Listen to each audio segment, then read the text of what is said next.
আজকে জামাত ইসলাম পক্ষ থেকে একটা জিনিস সামনে নিয়ে আসছে যে চাঁদাবাজকে ভোট দিবেন না, দুর্নীতিবাজকে ভোট দিবেন না, এবং এটি কিন্তু মূলত বিএনপিকে টার্গেট করেই বলা হচ্ছে।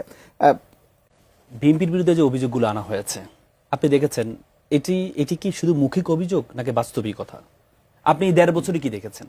1.5 বছরে এই পর্যন্ত 7,000 চাঁদাবাজির কারণে 7,000 নিজের কর্মীকে তারা বহিষ্কার করেছে।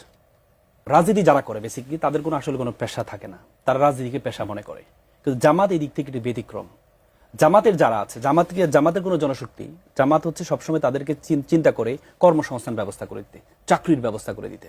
যে আমি একটা প্রতিষ্ঠান তৈরি করলাম, সেখানে 5,000 লোক চাকরি করবা, তুমি চাকরি করো, তারপরে রাজনীতি করো।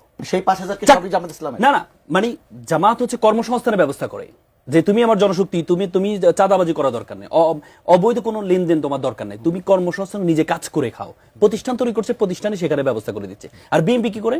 বিএনপির কোনো দলীয় কর্মী, নেতা কর্মী তাদেরকে কি করে? ভাগ করে দেয়, যে এই এলাকাটা তোমার, এই এলাকাটা তোমার, এই যে এই টেম্পো স্ট্যান্ডটা তোমার, এই স্ট্যান্ডটা তোমার। তার মানে কি? সেই এখান থেকে তার জীবিকাটা অর্জন করে নিচ্ছে। আপনি দেখেছেন তাহলে 7,000 কিভাবে নিজের বহিষ্কার হলো চাঁদাবাজির জন্য। আপনি দেখেছেন ঋণ খেলাপি, 17-18 বছর বিএনপি ক্ষমতা ছিল না, 13 জন এমপির 5,787 কোটি টাকা ঋণ খেলাফি। 5,000, চিন্তা করেন আপনি, যারা 17-18 বছর ক্ষমতা ছিল না, সে 13 জন এমপির বিরুদ্ধে ঋণ খেলাপি। যে ব্যাংকে, আপনি ওই দিন আমার একজন ক্লায়েন্ট আসছে, এসে বলে যে আমি আমার ব্যাংকে টাকা চাই, টাকা দেয় না, টাকা নেই। এই টাকাটা কোথায় গিয়েছে?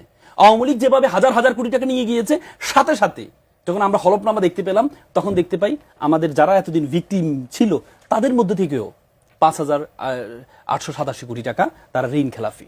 আমরা নির্বাচন কমিশনকে অবাক হয়ে যায়। নির্বাচন কমিশন ওই দিন বললেন, এই সালাম সাহেবের 1700 কোটি টাকা, বললো যে টাকাটা দিয়ে দিয়েন। নির্বাচন কমিশনার বলতে, সানাউল্লাহ সাহেব বলতে, যে বুকের মধ্যে মানে কষ্ট নিয়ে আমরা এটা গ্রহণ করে নিচ্ছি। কেন? যারা ক্ষমতা আসার আগে এত কোটি টাকা ঋণ খেলাবি, এরা ক্ষমতা আসলে কি করবে? জামাত ইসলামে তো কি করবে? আপনি সিঙ্গেল দেখান, আপনি সিঙ্গেল দেখান, আপনি যখন একজন দেখাবেন তাহলে exception can not be example. কিন্তু আপনি কি দেখেছেন? আপনি কয়জনকে আপনি দেখেছেন? আর তার এই বিপির মধ্যে কয়জনকে দেখেছেন? তার মানে এই যে চাঁদাবাজি, এই যে টেন্ডারবাজি, আপনি অবাক হয়ে যাবেন। আপনি অবাক হয়ে যাবেন। টেন্ডার, আমরা শুধু চাঁদাবাজি, ছোট ছোট বিষয় নিয়ে কথা বলি, টেন্ডারবাজি নিয়ে কোনো কথা বলি না। এবার নতুন বাজেটে টেন্ডার হয়, সে টেন্ডারটা সে অ্যাকসেপ্ট করেছে। সে টেন্ডারের দাম ছিল হচ্ছে, সে সর্বোচ্চ দাম দিয়েছে মানে 50 লক্ষ টাকার মধ্যে 47 লক্ষ টাকা সে দিয়েছে। কিন্তু তার প্রতিদ্বন্দ্বী যিনি ছিল, সে দিয়েছে 40 লক্ষ টাকা। পরবর্তীতে পেয়েছে সে, কিন্তু পরবর্তীতে তাকে এসে ধরা হয়েছে যে তুমি এটা উইথড্র করো, আমি 40 লক্ষ টাকা আমি ওইটা নিব, কারণ এখানে আমি টাকা পয়সা দিয়ে করেছি।